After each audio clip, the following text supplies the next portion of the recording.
Hello? Hey, how many times do I have to tell you? Keep the noise down when you open and close the door. What? I'm sorry. Was it really that loud? If it wasn't, I wouldn't be calling, would I? Seriously? How many times do I need to repeat myself? The call was abruptly ended. Despite the brief exchange, it was utterly draining. How many times had I had this same conversation with our next-door neighbor? My family and I aren't trying to be loud. My name is Leone, 37 years old. I work in sales administration for a medical equipment company. My husband Larry is on a solo assignment overseas, so it's just my 13-year-old son Steve and me at home. We live in an older apartment, but the location is great, so we love it. But there's one recent problem. A woman who moved in next door keeps lodging complaints against us. Even this weekend, the doorbell rang repeatedly, and I approached it with trepidation. How many times do I need to tell you to be quiet when you open and close the door? I'm really sorry. I wasn't trying to slam it. That's not my problem. Just be considerate, alright? Seriously. She just yelled and left. Her name is Dina. She's a housewife in her 40s with a high school-aged child. I remember feeling a bit intimidated by her sharp gaze when we first met. As I expected, the aggressive complaints are non-stop, especially on weekends. I told you not to stomp around in your apartment. It's so disruptive. I'm sorry. I'll be more careful. Come on, it's not just you living here. I genuinely believe we aren't causing any noise disturbances. Of course, my son Steve is a quiet kid, probably even quieter than the other units. In reality, I secretly think Dina's place is way more of a nuisance. Her high school-aged daughter, Vivian, loves blasting her music, and the sound leaks terribly. Even Dina's phone conversations are so loud they penetrate our walls, yet they turn a blind eye to their noise, while always pointing fingers at us.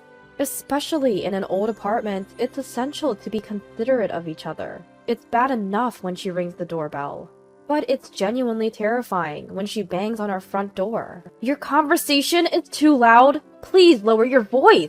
Yes, I'll be careful. Sorry. You know my legs are bad. It's already a hassle just to come out here. I see. So don't make me come to your door every time. Just give me your cell phone number. Okay. From that day on, the complaints started coming over the phone. I deeply regretted giving out my number on impulse. No matter if it was a weekday or a weekend, she didn't care. Turn down the TV! I can faintly hear it and it's driving me crazy! Yes, sorry. Is this volume okay? Keep all the noises down to this level! Seriously! I heard from the landlord that Dina's husband is also working away from home. We're in a similar situation. We should get along better, but the complaints and demands from Dina just escalated. The vacuum is too noisy! What kind are you using? Replace it! I just got a new one last week. It's supposed to be quiet. Ugh, it doesn't sound quiet. At least vacuum on Sunday mornings when I'm out shopping. With our relationship being like this, there's no way our kids would get along. One day, when Steve sneaked back into the house, "What happened, Steve? Did someone chase you?" "I don't want Vivian from next door to see me. She might get rough." "Rough? Did she do something to you?" "She's too hands-on, and she tries to get me to buy her soda with my allowance. Vivian doesn't have a great reputation. I've heard she hangs out with a group of self-centered, troublesome kids." The day after hearing that rumor, when I returned from work, Steve was sitting near our apartment entrance, hugging his knees. "Steve, what happened? You can't stay out here." "Yeah, I'm sorry. I lost my keys." From what he told me, Vivian and her friends confronted him on his way home from school. They dragged him to a nearby park, making him play games he didn't want to. They took things from my pockets, threw my stuff around. Oh my god! As Steve recounted, tears welled up in his eyes. For the high schoolers, it might have been just a pastime, but for Steve, it must have felt like torture. When he realized he'd lost his keys, how devastated he must have felt. He probably searched the park over and over. He must have felt so alone and scared. I couldn't contain my anger. I rushed outside and furiously rang Dina's doorbell. When Dina appeared, her eyes were cloudy. She had already been drinking. "What's up?" "My kid told me they had a run-in with your Vivian." "Really? Kids will be kids, you know. Stop making a fuss about it. I won't let this go. Ensure she doesn't bother my child again." She briskly closed the door after speaking her mind. I heard Dina shouting something, but I didn't want to hear it. From that point on, our relationship with Dina became even more strained. She began banging on our shared wall and tossing trash on our balcony. Talking to the apartment manager didn't seem to help. Dina wouldn't change her behavior. "This is quite a predicament," sighed the apartment manager, scratching his head. "I've had similar complaints about her. I've told her not to disturb the peace here, but it doesn't get through. She sure doesn't take advice well. If the apartment manager can't get through to her, what chance do I have? I guess her husband's away on business? Maybe she's just lonely," the manager pondered. "But that's no excuse to hassle the neighbors." "True, it's not right. I'll talk to her again." Is she so lonely with her partner away that she's resorting to making complaints and drowning her sorrows in alcohol? If that's the case, it's genuinely heartbreaking. But I can't fathom dealing with stress in such a way, yet Dina's complaints continued relentlessly. Even when we thought we were quiet, she'd always find something to nitpick. Thanks to her, we never got a moment of peace. The thought that the constant complainer next door might be eavesdropping kept us from even laughing freely. Recently, there have been loud knocks on our front door in the evenings. When we checked the security footage, it appeared to be Vivian's doing. The knocking continued until the apartment manager threatened to evict her. With such overwhelming stress, day in and day out, both Steve and I were totally drained. One day, I phoned my husband Larry, who was overseas, to fill him in on the situation. It's just, I can't believe, of all people, she moved next door. Is that what's been happening?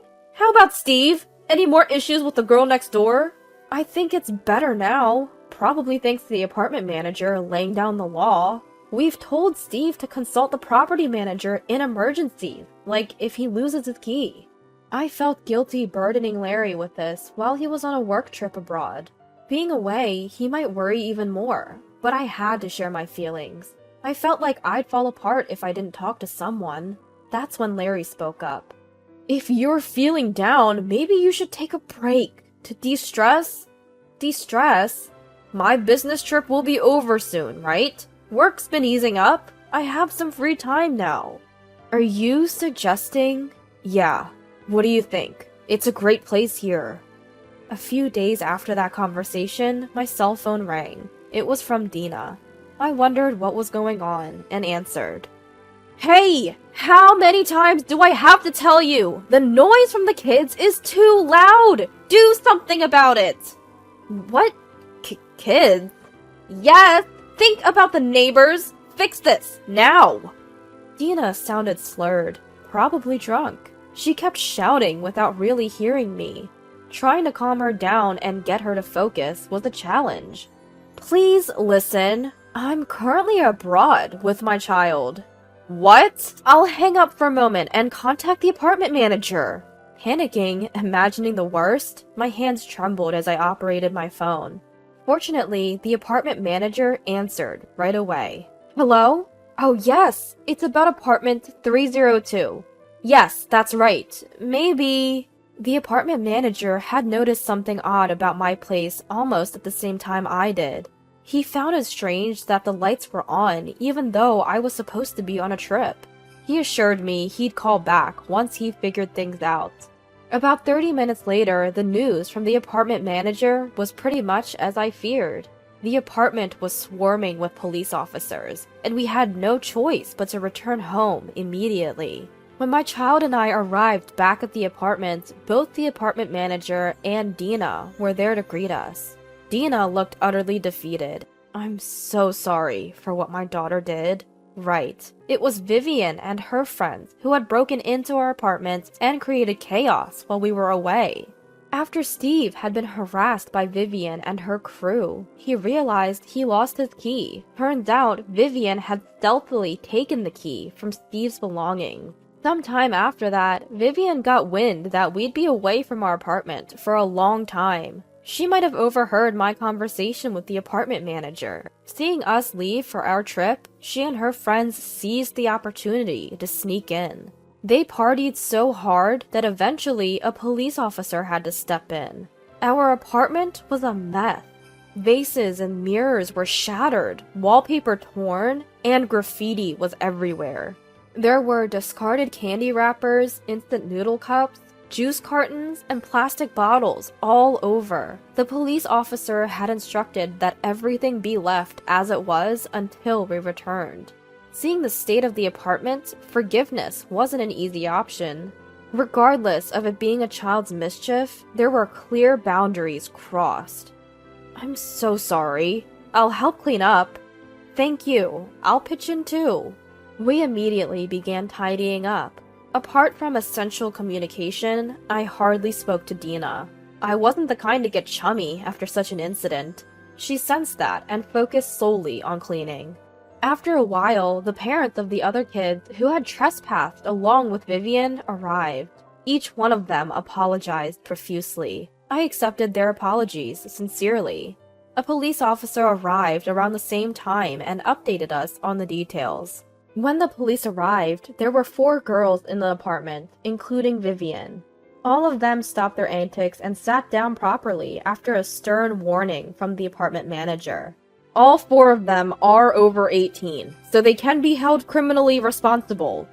I was told that the 4 of them were currently detained at the local police station. Whether they'd remain in custody would be up to the prosecutor and the judge. I had spoken to the authorities, emphasizing that these were just kids, most of them still in school.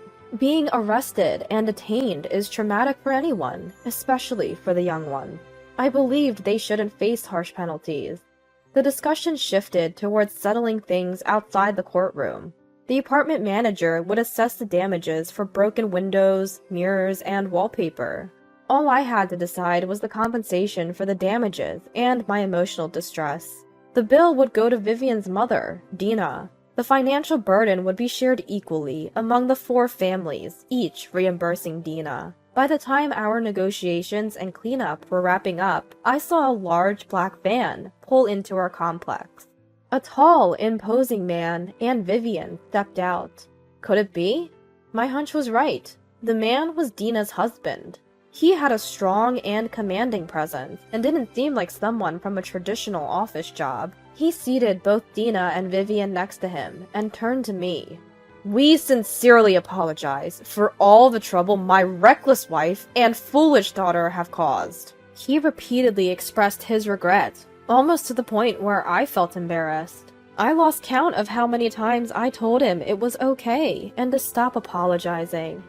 Dina and her crew left shortly after, continuously apologizing. 2 days later, Dina and Vivian moved out. I initially thought it was just the movers, but when I checked, Dina told me she was moving in with her husband. I had been reluctant because his new job is in a very rural area, and I didn't want to go, she said. But after the recent mess, she didn't feel right staying here. She decided to join her husband. If this ordeal brought their family closer together, then perhaps it was for the best. As a wife with a husband on a solo assignment, I genuinely felt that way. I sincerely hoped that living with her strong-willed husband would keep Dina on the straight and narrow, and that Vivian might mature a bit. A few days after that, with my windows and walls back in pristine condition, my husband Larry returned from his trip. My son, Steve, and I went to the airport to greet him. Larry's overseas assignment was over, and our family of 3 was together again. I wouldn't have to face any more unsettling nights alone for a long time. The recent events reminded me of the importance of having family close. Life is truly better when we're all under the same roof. That was my heartfelt realization.